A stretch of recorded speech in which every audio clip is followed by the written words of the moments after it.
I went to Palestine, studied at the Hebrew University. I had already started studying for about a month, and I was walking on the campus, and a student walked up to me that I didn't know, and he said to me, "Would you be willing to join the Haganah?" Just like that.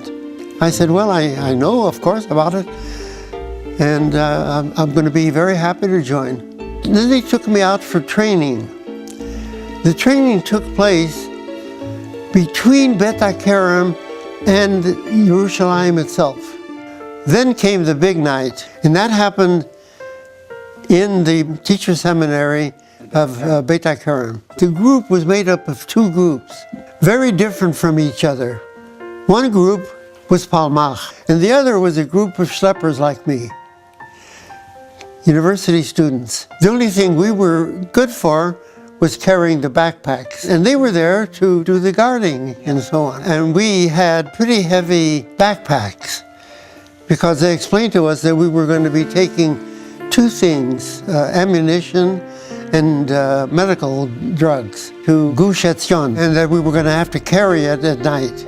The only worry that I could detect is simply difficulty of carrying all of that going at night and not having any lights. It didn't even enter any of our minds that I could detect any danger about attacks by Arabs. We're all standing around, and Fatih, he's the overall commander, Yehoshaphat Harkavi. He comes over to me and he says, "Shtmper, have you ever gone this distance with this kind of a pack on your back?"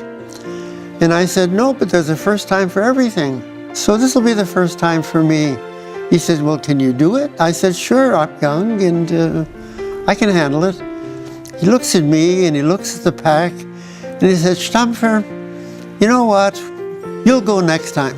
I said, "Why?" He says, "Well,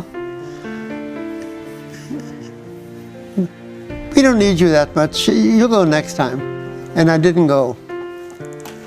And that's the group that went. That's as easy and simple as it was. And they go off and we wait for hours, and of course get more and more nervous, but we don't know after what they encountered. And finally the news came to us, and it was extremely difficult.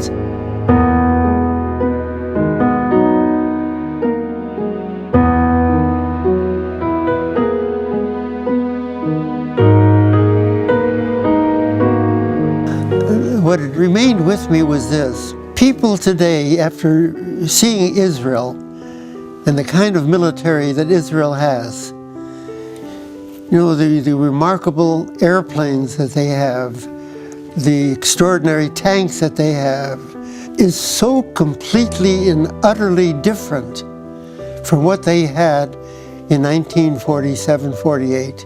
That they had to send a bunch of schleppers at night to bring ammunition to the Gush. That's how Israel entered the War of Independence.